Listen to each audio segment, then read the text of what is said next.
Tonight, the suspect in a triple murder and separate fatal carjacking in Mississippi is dead. And investigators are still trying to piece together exactly what happened here. But we do know that it started with a triple murder at around 9 this morning at the Broadway Inn Express in Biloxi. And then the suspect is accused of a deadly carjacking in Gulfport before standoff at a gas station where police say the suspect died.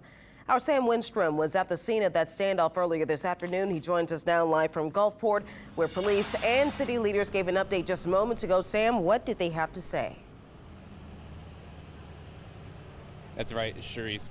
Earlier today, there have been 4 people killed, 5 if you include the suspected shooter. 3 murders and a violent carjacking led to a deadly standoff with Gulfport police in Mississippi today. It all started at the Broadway Inn Express, just off the beach here in Biloxi, where police say the unidentified suspect killed 3 people in the hotel before fleeing the scene and carjacking someone at gunpoint in Gulfport. That violent carjacking led to a high-speed police chase that ended at a gas station, where police surrounded the suspect in an hours-long standoff. That standoff came to an end when police used tear gas to flush the suspect out, but he never emerged from the convenience store.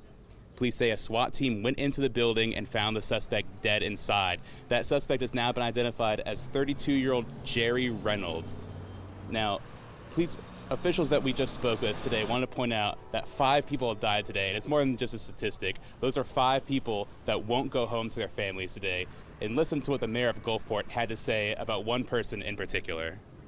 What started out as a typical beautiful day on our Mississippi Gulf Coast ended in tragedy as a senseless act of one individual.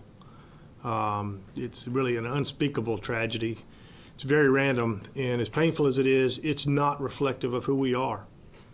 Right now, we're trying to do the assessment and understand the what, where, what, how, and why we know the when. But for the community, we have had a tragic loss. For the city of Gulfport, we've lost one of our co-workers. Mr. Waltman was one of a contract employee with our Public Works Department, a long-term employee in that capacity.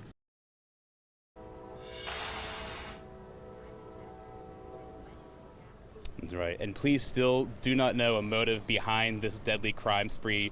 Right now, they just know that it's a senseless act of violence in this community that has really shaken all of Gulfport and Biloxi to its core. Reporting live from Gulfport, Sam Winstrom, Eyewitness News. All right, Sam, before I let you go, I have a quick question for you. Is there a cause of death that has been released for the suspect?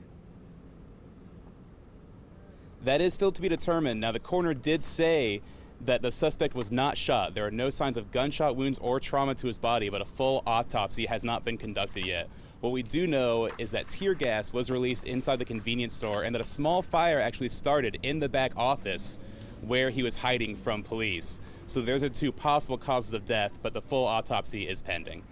Okay, well, we will wait for that information. Sam, thank you so much for that update. We'll check back in with you in our next hour.